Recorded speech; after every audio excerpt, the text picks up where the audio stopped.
So I'm with Danielle Spalding, who's the Vice President for Communication and Public Affairs with Cirba Solutions. Welcome, Danielle. Welcome back, in fact. Thank you. Would you start by giving us an update on what's been happening with Cirba, the movements over the last year or so, because you've had progress, I believe. Yes.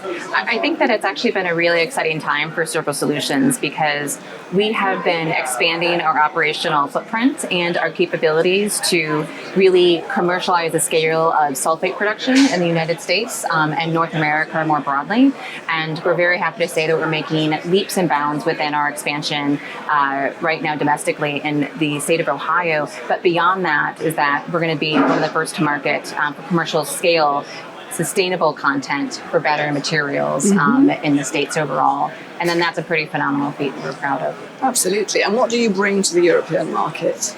You know, I think that the European market is very similar to what's happening, I think, around the world, which is growth. I think that there's collaboration. I think there's exploration. Because with everything that's happening with the, let's call it, electrification, right? Transformation. Yep. At the end of the day, it's about making sure that we have that both end and upstream collaboration in the supply chain to ensure that we can close the loop to create a true circular economy, which I think is the goal of really everyone here at this particular conference, but also understanding how can we work better together and address the challenges that are happening so we can do that, I think, not just more quickly, but more efficiently and more safely.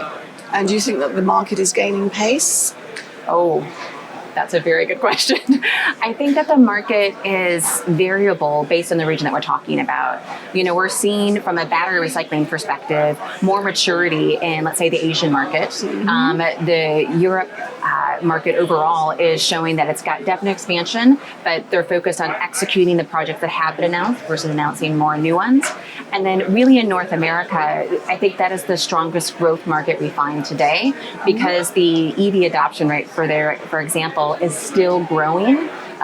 Even in the Q2, it was an 11% increase year over year. And it's demonstration that there's still EV adoption happening more broadly, even if it has slowed down. Every market research group shows that EV adoption is going to keep rising. And we're always going to have those challenges with any new technology. And what about legislative challenges? Is Cirba looking after those as well?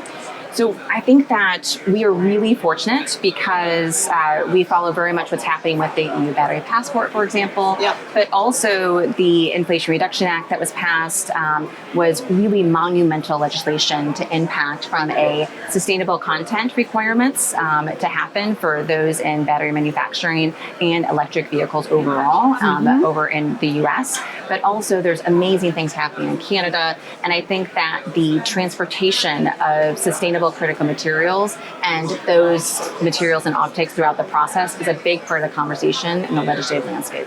Okay. And you mentioned collaboration. What sort of partnerships would you be looking for in Europe, for example? So we already partner with pretty much all the major OEMs, both automotive and battery in the US, and we're looking to continue to expand those overall because the recycled content requirements, for example, that are coming forth over in Europe, they still have to have more capacity than what they have now to be able to reach those goals. So we're really here to help support those partners reach those goals overall for whether it's decarbonization or just really trying to put forward the circular economy model. And how important is it to still meet face-to-face at ICBR, for example? I think it's a great question because it is incredibly important.